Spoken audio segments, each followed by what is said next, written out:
أعوذ بالله من الشيطان الرجيم.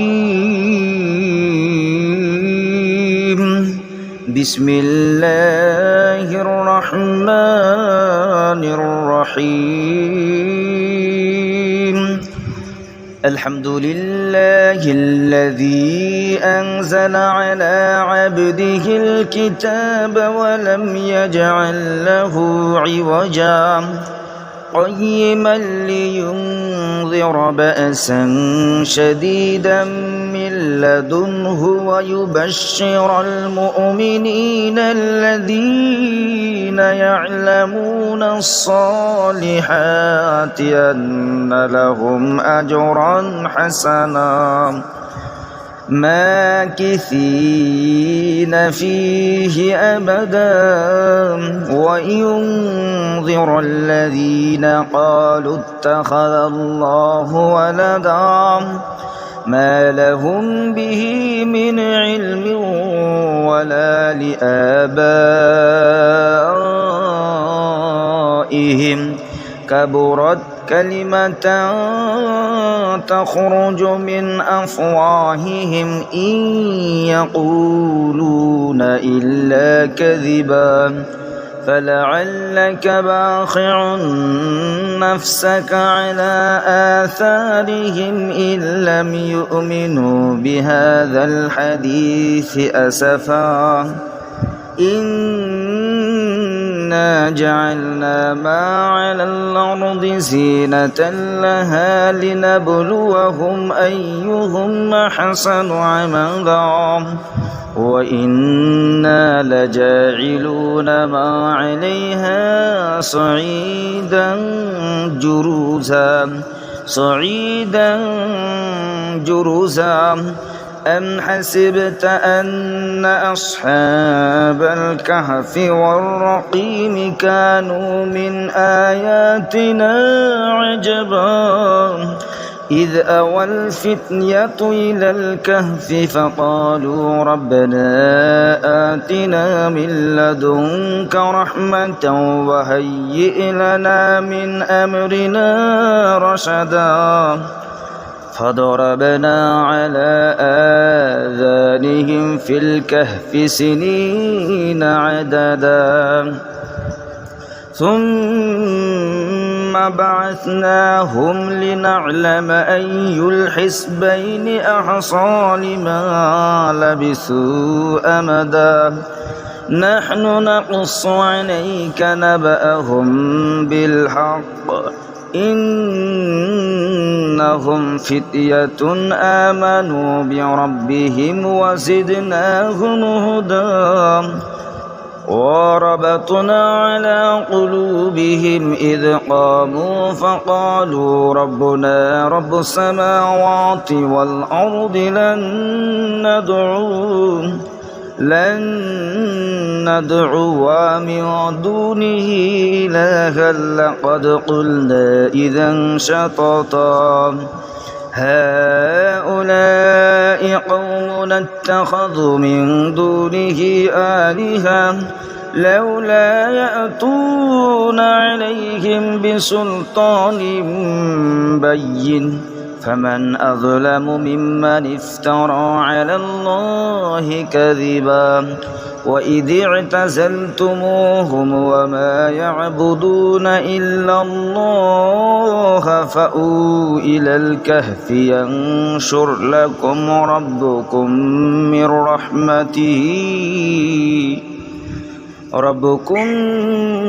من رحمته ويهيئ لكم من أمركم مرفقا وترى الشمس إذا طلعت تزاور عن كهفهم ذات اليمين وإذا غربت تقرضهم ذات الشمال وهم في فجوة منه ذلك من آيات الله من يهد الله فهو المهتد ومن يضلل فلن تجد له وليا مرشدا وتحسبهم أيقاظا وهم رقود ونقلبهم ذات اليمين وذات الشمال وكلبهم باسط ذراعيه بالوصيد لو اطلعت عليهم لوليت منهم فرارا ولملئت منهم رعبا وكذلك بعثناهم ليتساءلوا بينهم قال قائل منهم كم لبثتم قالوا لبثنا يوما أو بعض يوم قالوا ربكم أعلم بما لبثتم فابعثوا أحدكم بورقكم هذه إلى المدينة فلينظر أيها أزكى طعاما فليأتكم برزق منه وليتلطف ولا يشعرن بكم أحدا إنهم إن يظهروا عليكم يرجموكم أو يعيدوكم في ملتهم ولن تفلحوا إذا أبدا وكذلك أعثرنا عليهم ليعلموا أن وعد الله حق وأن الساعة لا ريب فيه إذ يتنازعون بينهم أمرهم فقالوا ابنوا عليهم بنيانا ربهم أعلم بهم قال الذين غلبوا على أمرهم لنتخذن عليهم مسجدا سيقولون ثلاثة رابعهم كلبهم ويقولون خمسة سادسهم كلبهم رجما بالغيب ويقولون سبعة وثامنهم كلبهم قل ربي أعلم بعدتهم ما يعلمهم إلا قليلا فلا تمار فيهم إلا مراء ظاهرا ولا تستفت فيهم منهم أحدا ولا تقولن لشيء إني فاعل ذلك غدا إلا أن يشاء الله واذكر ربك إذا نسيت وقل عسى أن يهديني ربي لأقرب من هذا رشدا ولبثوا في كهفهم 300 سنين وازدادوا 9 قل الله أعلم بما لبثوا له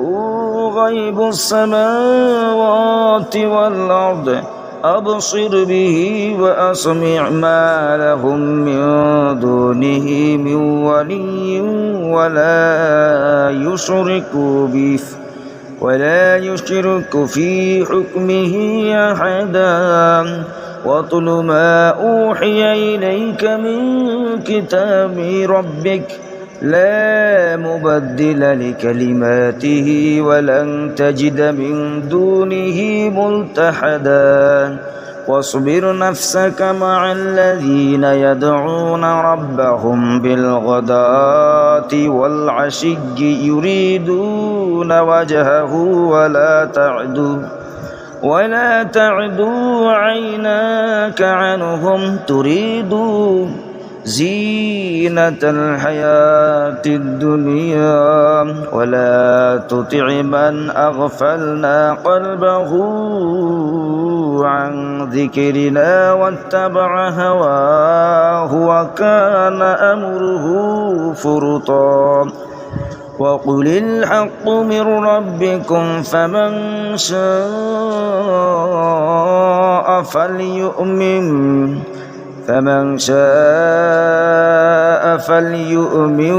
ومن شاء فليكفر إنا أعتدنا للظالمين نارا أحاط بهم سرادقها وإن يستغيثوا يغاثوا بماء كالمهل يشوي الوجوه بئس الشراب وساءت مرتفقا إن الذين آمنوا وعملوا الصالحات إنا لا نضيع أجر من أحسن عملا أولئك لهم جنات عدن تجري من تحتهم الأنهار يحلون فيها من أساور من ذهب ويلبسون ثيابا خضرا من سندس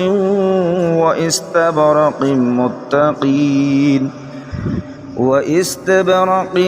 متكئين فيها على الأرائك نعم الثواب وحسنت مرتفقا واضرب لهم مثلا الرجلين جعلنا لأحدهما جنتين من أعناب وحففناهما بنخل وجعلنا بينهما زرعا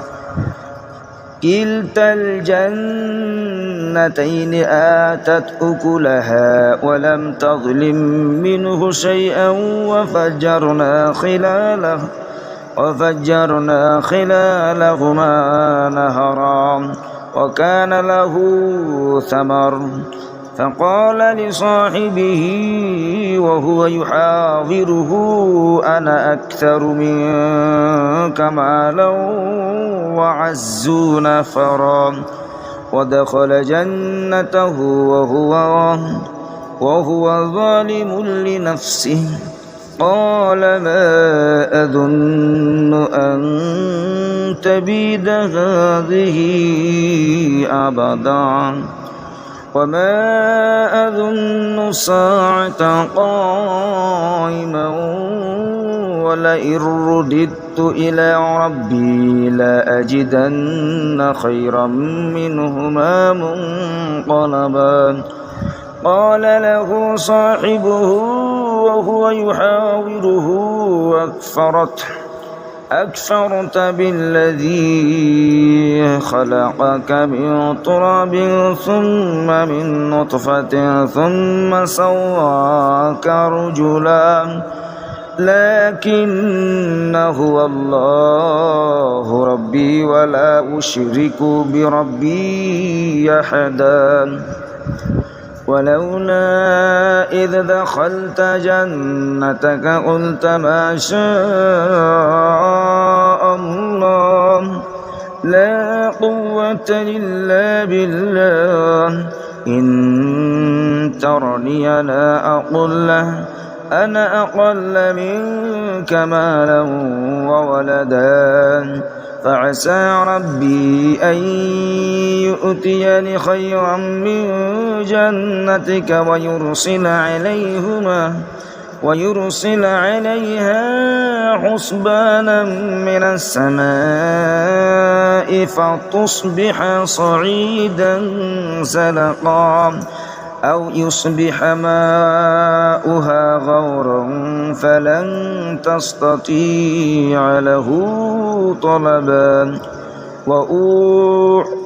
وأحيط بثمره فأصبح يقلب كفيه على ما أنفق فيها وهي خاوية على عروشها ويقول يا ليتني لم أشرك بربي أحدا ولم تكن له فئة ينظرونه من دون الله وما كان منتصرا هنالك الولاية لله الحق هو خير ثوابا وخير عقبا واضرب لهم مثل الحياة الدنيا كماء إن أنزلناه من السماء فاختلط به نبات الأرض فأصبح هشيما تذروه الرياح وكان الله على كل شيء مقتدرا المال والبنون زينة الحياة الدنيا والباقيات الصالحات خير عند ربك ثوابا وخير أملا ويوم نسير الجبال وترى الأرض بارزة وحشرناهم فلم نغادر منهم أحدا وأردوا على ربك صفا لقد جئتمونا كما خلقناكم أول مرة بل زعمتم أن لن نجعل لكم موعدا ووضع الكتاب فترى المجرمين مشفقين مما فيه ويقولون يا ويلتنا ما لهذا الكتاب لا يغادر صغيرة ولا كبيرة إلا أحصاها ووجدوا ما عملوا حاضرا ولا يظلم ربك أحدا وإذ قلنا للملائكة اسجدوا لآدم فسجدوا إلا إبليس كان من الجن ففسق عن أمر ربه أفتتخذونه وذريته أولياء من دوني وهم لكم عدو بئس للظالمين بدلا ما أشهدتم خلق السماوات والأرض ولا خلق أنفسهم وما كنتم متخذ المضلين عضدا ويوم يقول نادوا شركائي الذين زعمتم فدعوهم فلم يستجيبوا لهم وجعلنا بينهم موبقا ورأى المجرمون النار فظنوا أنهم مواقعوها ولم يجدوا عنها مصرفا ولقد صرفنا في هذا القرآن للناس من كل مثل وكان الإنسان أكثر شيء جدلا وما منع الناس أن يؤمنوا إذا جاءهم الهدى ويستغفروا ربهم إلا أن تأتيهم سنة الأولين أو يأتيهم العذاب قبلا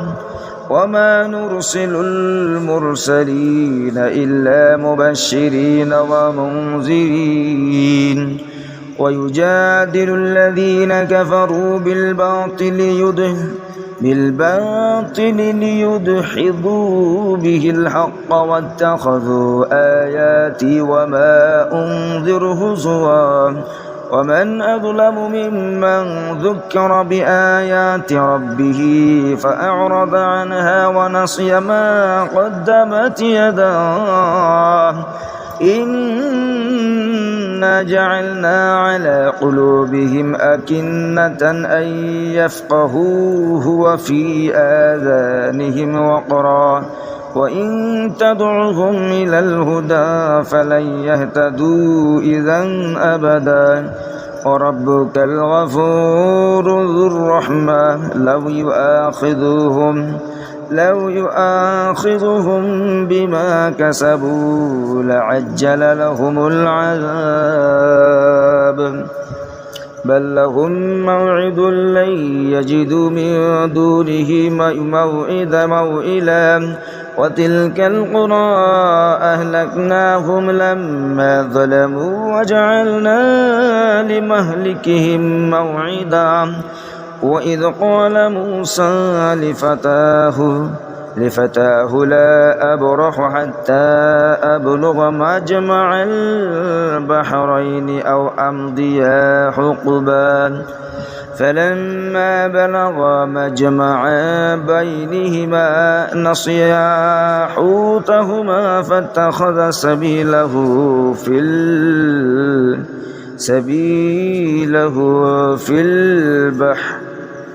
البحر سربا فلما جاوزا قال لفتاه آتنا غداءنا لقد لقينا من سفرنا هذا نصبا قال أرأيت إذ أوينا إلى الصخرة فإني نسيت الحوت وما أنسانيه إلا الشيطان أن أذكره واتخذ سبيله في البحر عجبا قال ذلك ما كنا نبغي فارتد على آثارهما قصصا فوجدا عبدا من عبادنا آتيناه رحمة من عندنا وعلمناه من لدنا علما قال له موسى هل أتبعك على أن تعلمني مما علمت رشدا قال إنك لن تستطيع معي صبرا وكيف تصبر على ما لم تحط به خبرا قال ستجدني إن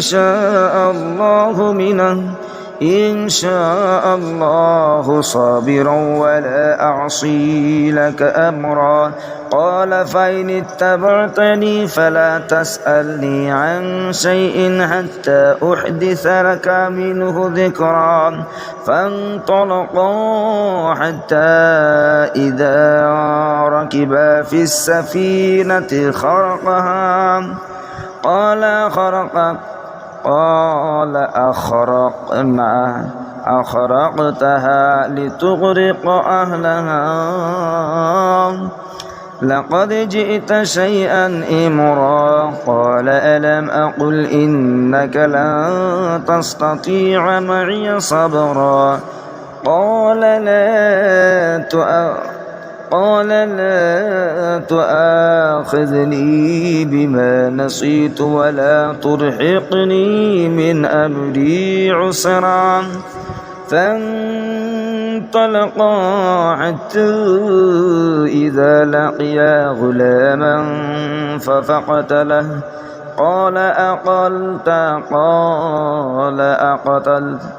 قال أقتلت نفسا زكية بغير نفس لقد جئت شيئا نكرا قال ألم أقل لك إنك لن تستطيع معي صبرا قال إن سألتك عن شيء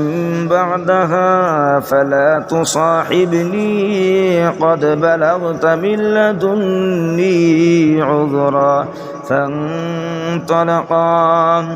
حتى إذا أتيا أهل قرية استطعما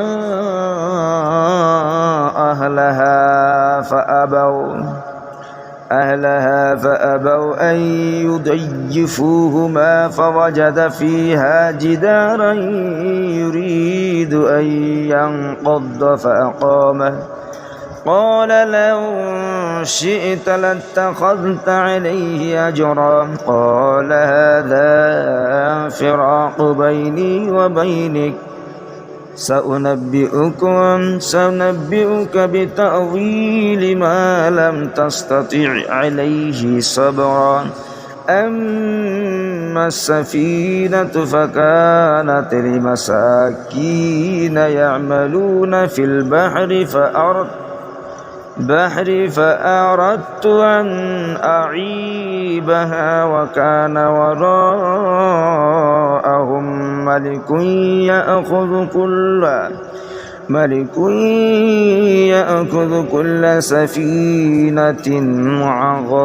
غصبا وأما الغلام فكان أبواه مؤمنين فخشينا أن يرهقهما طغيانا وكفرا فأردنا أن يبدلهما ربهما خيرا منه زكاة وأقرب رحما وأما الجدار فكان لغلامين يتيمين في المدينة وكان تحته كنز لهما وكان أبوهما صالحا فأراد ربك أن يبلغا أشدهما ويستخرجا كنزهما رحمة من ربك وما فعلته عن أمري ذلك تأويل ما لم تستطع عليه صبرا ويسألونك عن ذكر القرنين قل سأتلو عليكم منه ذكرا إنا مكنا له في الأرض وآتيناه من كل شيء سببا فأتبع سببا حتى إذا بلغ مغرب الشمس وجدها تغرب في عين حمئة ووجد عندها قوما قلنا يا ذا القرنين إما أن تعذب وإما أن تتخذ فيهم حسنا قال أما من ظلم فسوف نعذبه ثم يرد إلى ربه فيعذبه عذابا نكرا وأما من آمن وعمل صالحا فله جزاء الحسنى وسنقول له من أمرنا يسرا ثم أتبع سببا حتى إذا بلغ طلع الشمس وجدها تطلع على قوم لم نجعل لهم من دونها سترا كذلك وقد أحطنا بما لديه خبرا ثم أتبع سببا حتى إذا بلغ بين الشدين وجد من دونهما قوما لا يكادون يفقهون قولا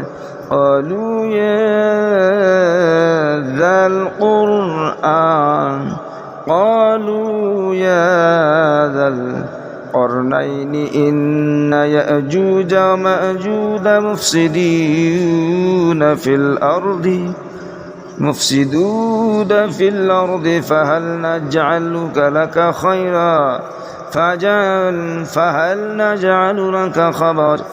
خرجا على أن تجعل بيننا وبينكم سدا قال ما مكني في ربي خير فأعينوني بقوة أجعل بينكم وبينهم ردما آتوني زبر الحديد حتى إذا ساوى بين الصدفين قال انفخوا حتى إذا جعله نارا قال آتوني أفرغ عليه قطرا فما استطاعوا أن يظهروه وما استطاعوا له نقبا قال هذا رحمة من ربي فإذا جاء وعد ربي فجعله داكا وكان وعد ربي حقا وتركنا بعضهم يومئذ يموج في بعض ونفخ في السور فجمعناهم جمعا وعرضنا جهنم يومئذ للكافرين عرضا الذين كانت أعينهم في غطاء عن ذكري وكانوا لا يستطيعون سمعا أفحسب الذين كفروا أن يتخذوا عبادي من دوني أولياء إنا أعتدنا جهنم للكافرين نزلا قل هل ننبئكم بالأخسرين أعمالا الذين ضل سعيهم في الحياة الدنيا وهم يحسبون أنهم يحسنون صنعا أولئك الذين كفروا بآيات ربهم ولقائه فحبطت أعمالهم فلا نقيم لهم يوم القيامة وزنا ذلك جزاؤهم جهنم بما كفروا واتخذوا آياتي ورسلي هزوا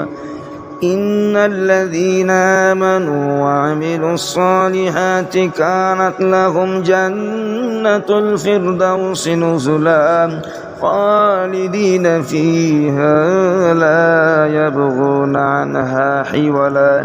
قل لو كان البحر مدادا لكلمات ربي لنفد البحر قبل أن تنفد كلمات ربي ولو جئنا بمثله مددا قل إنما أنا بشر مثلكم يوحى إلي أنما إلهكم إله واحد فمن كان يرجو لقاء ربه